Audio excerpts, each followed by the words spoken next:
Bienvenue dans Faits divers, Histoire raconte. Merci de vous abonner, liker et surtout partager notre histoire d'aujourd'hui. Maltraitance domicile, psychologique. Qu'est-ce que vous en pensez?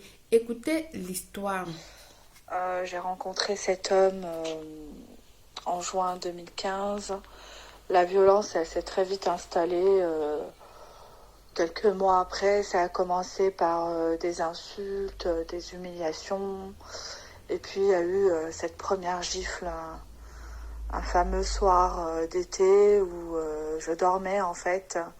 Et il s'est permis de fouiller mon téléphone puisqu'il avait le code. Et en trouvant des SMS que j'avais échangés avec des amis, parce que j'avais plusieurs amis, hein, j'étais très entourée d'hommes et de femmes, avec les collègues de travail, etc. En trouvant des SMS banals, hein, très classiques, j'ai été réveillée très brusquement et très violemment avec une gifle. Ça a été traumatisant puisque j'en revenais pas. Je m'y attendais pas, c'était inattendu, donc j'ai eu très peur.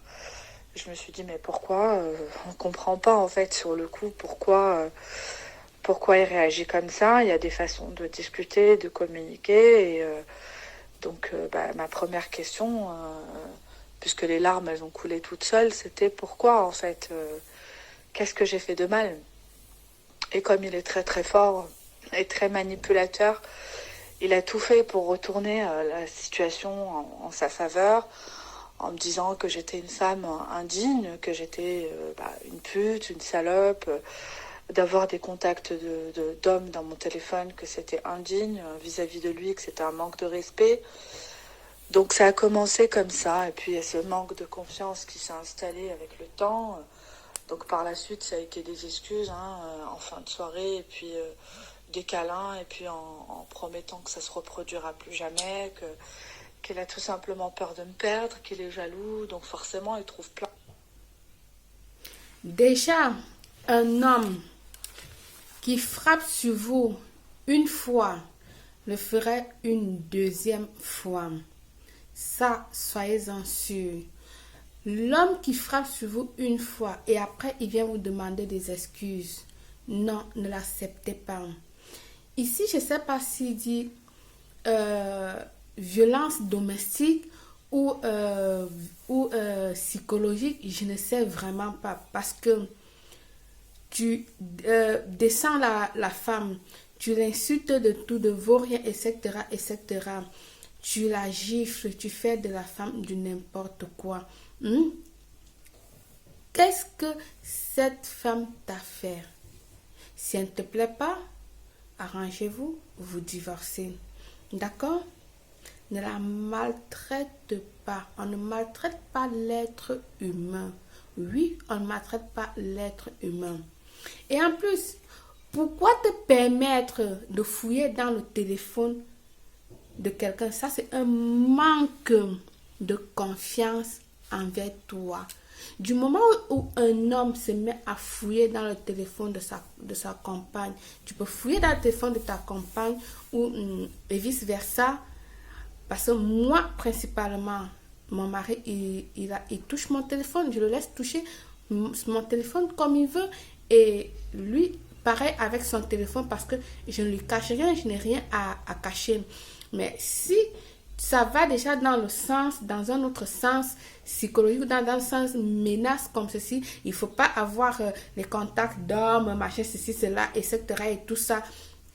Ce que c'est, cet homme-là, il a manque de confiance en soi.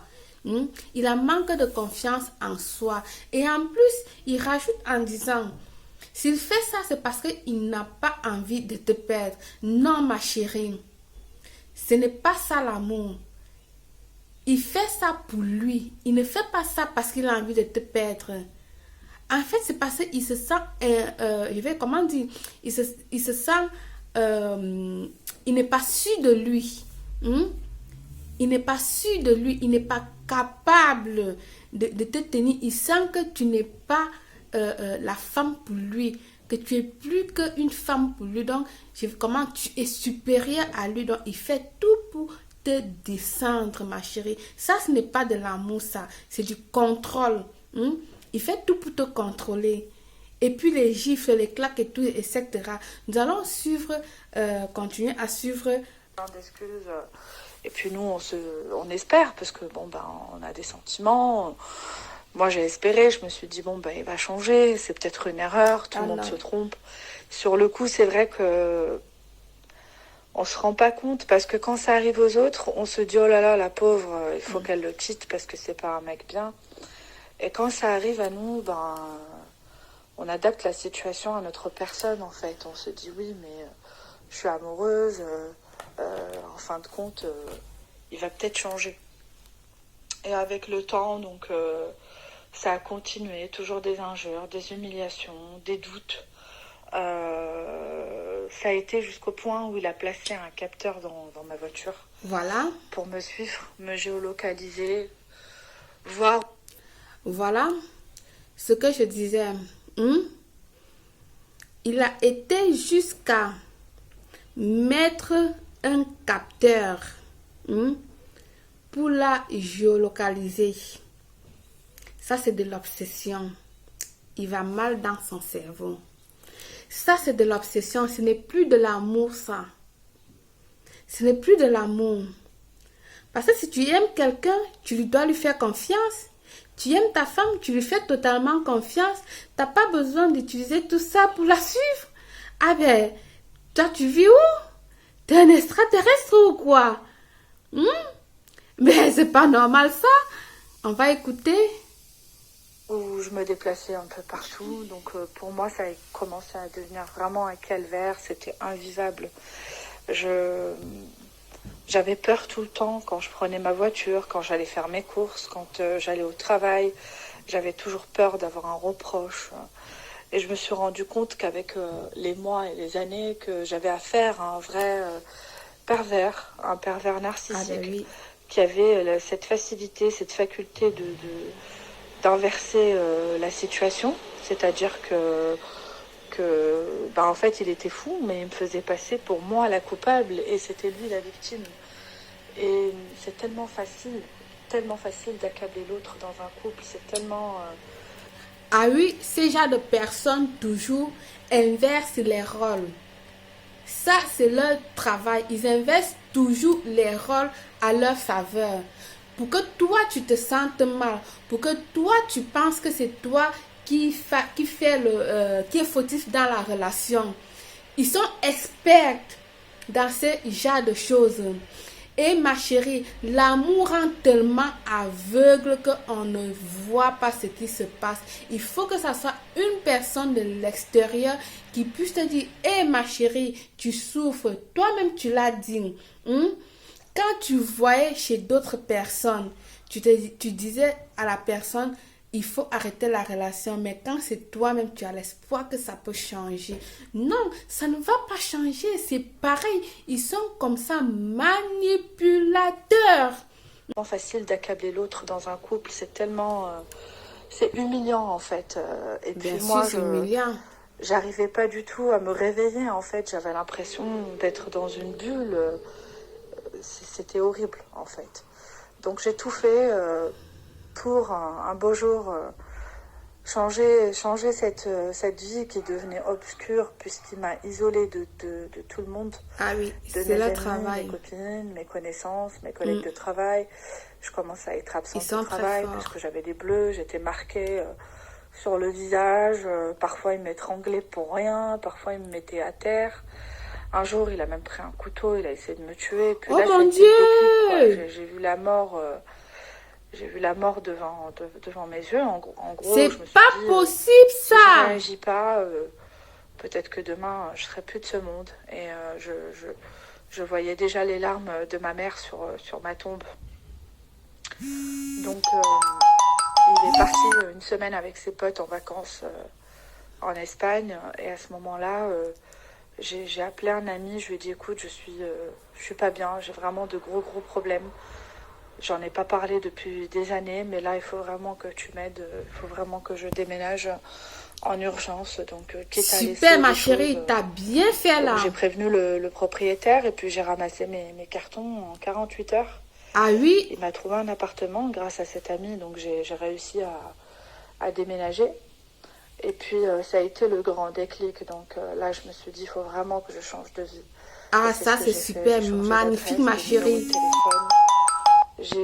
J'ai recommencé ma vie à zéro. Super. Ce qui m'a Il faut vraiment jamais sauvée, avoir ça a peur été de recommencer à d'une zéro. part ma force mentale, c'est-à-dire que j'ai pensé à mes parents. Mhm. Je me suis dit, ils m'ont donné une éducation superbe, ils se sont vraiment donné du mal pour m'aider à me construire. Donc je leur devais bien ça, j'avais pas le droit d'échouer. Bravo, Pour ma moi, rester chérie. dans cette situation, c'était être en échec total. Chapeau. Donc j'ai déménagé, puis j'ai repris un train de vie normal. Donc quelques mois après, malheureusement, il a réussi à me retrouver par le biais du travail. Et suite à ça, je parle, j'en suis toute émue, Je t'écoute. j'ai encore peur Je quand sais. je repense à cette Ah ben situation. oui, Il c'est m'attendait sur le dur. parking et je l'ai pas vu puisqu'il me suivait avec sa voiture, Mm, avec les feux éteints et jusqu'à ma nouvelle adresse. c'est Et j'ai pas difficile. remarqué qu'une voiture me suivait dans l'ombre. Donc arrivé en bas de chez moi, je me rends compte que j'ai affaire à un homme de 2 mètres face à moi qui me dit je t'ai eu, hein, tu vois, tu pensais que j'allais jamais te retrouver, mais nous deux c'est Oh jusqu'à la mort en non! fait. Y a rien qui pourra nous séparer. Donc de là, Purée! il m'a menacé et puis il m'a forcé à lui ouvrir l'appartement, à monter à la maison et puis j'étais coincée en fait. Donc j'ai dû attendre le lendemain d'arriver sur mon lieu de travail et puis là j'ai eu cette force encore une fois d'en parler à mon employeur, de lui dire écoutez, j'ai mon ex qui m'a retrouvée, j'ai changé d'adresse, je sais pas quoi faire parce que Ben là, je vous assure, on va pas tout écouter. euh, le, le message qu'elle m'a envoyé. Je vous jure, si vous avez ce genre de situation, faites comme elle l'a. C'est-à-dire, elle a pris du courage, elle a pris ses forces et elle a déménagé. Elle a attendu qu'il ne soit pas là et elle a déménagé. Elle a repris sa vie en main. Si vous ne pouvez pas dénoncer, parce que là, franchement, vous ne devrez pas supporter ce genre de situation dans votre vie. N'acceptez pas ce genre de situation dans la vie. Les femmes ne sont pas, que ce soit femme ou homme, je vous dis toujours, dans cette vie-ci là, ce n'est pas seulement nous les femmes qui souffrons de ce genre de situation. Les hommes également, ils souffrent. Les hommes également souffrent des mêmes situations que les femmes. Dénoncez, ne vous laissez pas faire. Dénoncez. Alors, c'était Faits divers, histoire raconte. Faites-moi parvenir vos histoires vocales ou encore par vidéo. Et là, je me chargerai de la raconter ici. Merci à tous. Bonne journée. À très bientôt. Belle fortune.